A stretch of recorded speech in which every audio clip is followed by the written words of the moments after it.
Hello there, Ray here, and guys, we have a brand new version of Minecraft. This is the first pre-release for 1.19.3 as well as pre-release 2. These snapshots and stuff that we've been seeing are not only for the upcoming 1.20 version with the sniffer and archaeology, which I'll talk about later in the video, but they're also working on the next version for 1.19 to fix any bugs so you don't have to wait all the way till the 1.20 full release for the next stable version. Now they're planning to come out with the full release of 1.19.3 on December 6th. That's 2 weeks away on a Tuesday. So a lot of you guys were wondering if we were going to get a full release before the Christmas time, and it seems like we will. Now 1.19.3 will not have the new ability to play mob heads on top of note blocks, and it won't have the new piglin head as well. These are things that are just going to come out in 1.20. Now this is just the first pre-release, so we'll probably see a few more. With the different noises which are produced by having the heads or the note blocks, there was no noise for the Steve head. But now if you want to, you can come in and program a noise for this, which is placed in the note block sound field. So if you want to, you can give any player head its very own noise. Last week we got the new fill biome command. This allows you to select an area between two locations, and then it would change the biome to whatever you want. Let's say you want to change it to bamboo jungle. But now there's also the option to replace only some of the biomes in that area with a different type of biome. So we're going to change only the beaches to bamboo jungle. So now if we look at this dark forest here, it's still dark forest. But as soon as I come over here to where we had a beach, it's now bamboo jungle. This way you could easily switch out biomes without having to worry about messing up the nearby biomes. The new changes include new sub-predicate types. So you guys all know there's axolotls, but there's actually different variations of those, right? So they actually added those with the values like Lucy, the wild one, the gold one, the cyan, and also blue. This also applies to all the different types of boats. There's also red and snow fox, brown and red mushroom. There's different types of paintings, which you can type in their exact name so you get precise painting that you want. All the different rabbit types, the horse variants. There's also different llamas. There's a whole bunch of different types of villagers, including zombie villagers, professions, and their types. There's also the types of parrots and the more common types of fish. This way the game understands that all these variants are similar to the main type. Pre-release 2 brings us the ability to actually tab over buttons, and the information about them will display. And if you happen to hover over with your mouse, they'll be off to the side of the cursor so they don't cover up the word so much. They also added fire charges as another way to ignite creepers, but it seems like it doesn't actually use any items, so that part might be a bug. But if you join my live streams, you'll see that I actually came up with an infinitely automatic way to light charge creepers. Also, when locating structures that are very difficult to find, the game is now more optimized when looking those up. Let's quickly go through the bug fixes and then talk about archaeology and sniffers in 1.20. Piglin heads on note blocks were making the noise they normally make when they're mad. So this has been changed so that it's their ambient noise. Let's go play it. They fixed it so skulk sensors will now be able to detect when players interact with the chiseled bookshelves. Because the new chiseled bookshelves have a slightly different texture on top, it was noticed that the texture doesn't stay the same even when it's rotated. So now you can easily use it as like a floor pattern or a ceiling, and it'll be consistent. The new Vex texture was supposed to have a translucent bottom like the LA does, so now it looks like this. With the texture change made to Vex last week, made them no longer sit properly when inside of boats or inside of minecarts.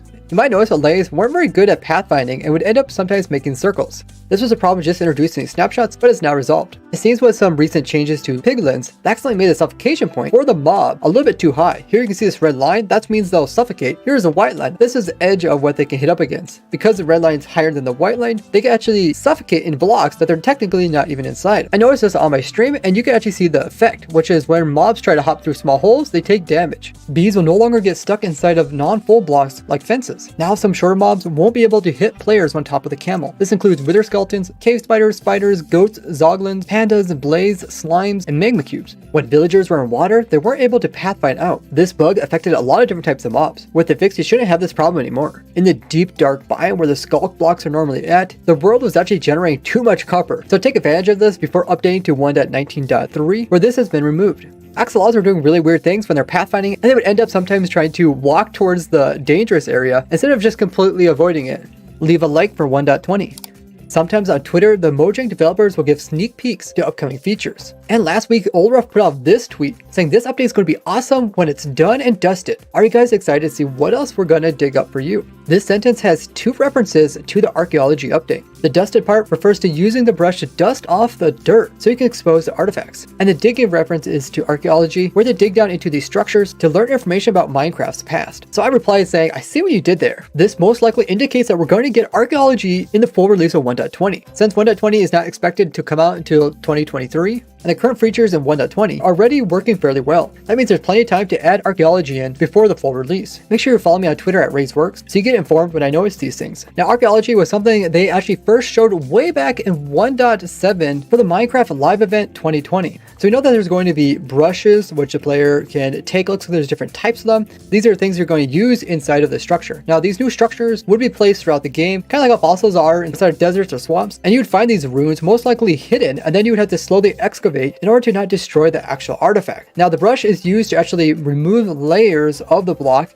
and you can see inside some blocks there's nothing. In other ones, you remove them and they will expose some artifact. In this example, they're showing a diamond block. But this wouldn't actually be in the game. They would put something else inside there, like a unique, cool artifact that kind of explains Minecraft's history. Now in this illustration here, the person moves too fast when removing the layers on this block and causes it to get destroyed. So you want to remove the layers very slowly. That way you expose it. Now this here is actually one of the new things that they showed, which is a ceramic shard. There's different types. This one here is actually a picture of an ender dragon. And you're supposed to be going through this place looking for these new types of shards, but they'll also probably come out with some other things that you can find in here. And the idea is you go through these structures looking for all these different relics from the past. Then you take everything that you've learned and you try to figure out what's the actual history going on at the settlement. Then once you find a bunch of these different types of shards, you can see here we got one that's a tree and the sun in the background. This one's a skeleton. This one here looks like a vindicator. The one in the inventory was the dragon. Also looks like maybe the Alex character.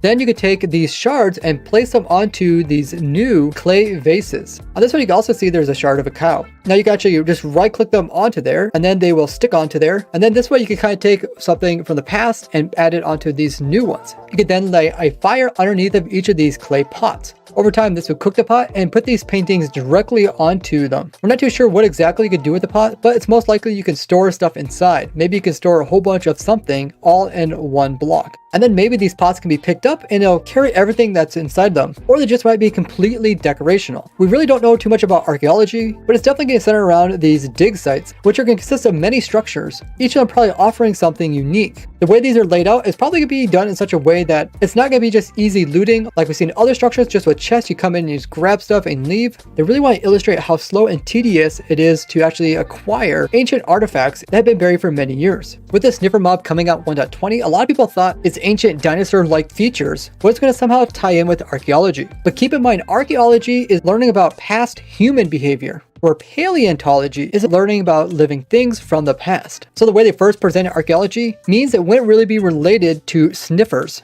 unless there was like a cave painting of a sniffer made by a human. Now, in a way, we already have paleontology in Minecraft, as we have fossils not only in the overworld, but also in the nether. These fossils are huge and give lore to Minecraft, thinking what in the world was back in the day that was so massive. And where did these big, massive things go? Well, maybe the sniffer is one of these creatures that we see the fossils of. And those of you guys that follow me on Twitter will know that I do paleontology as a hobby. And I have been fortunate to actually unearth dinosaur-age bones. The process is often extremely slow, and the fossils are often so fragile that they'll fall apart without proper technique. A common misconception is that there's not very many fossils out there. But the reality is there's just so many fossils that the majority of them actually just get destroyed by Mother Nature in a matter of a couple of years, without a single human ever being able to see them or preserve them. Now in Minecraft, there really isn't any elements that would destroy this archaeological dig site, but we still got things like Enderman and creepers, which could disturb it. I'll be live on Twitch shortly after this video, where I'm designing new 1.20 farms for my Farm Everything series. Or check out this playlist of more 1.20 news, or this one on simple farms and machines. You guys did it. We reached another milestone on Twitch, 45,000 followers. And with your guys' help, we can reach 50,000 followers. Thank you for being here. I'll see you in the next one. Bye-bye.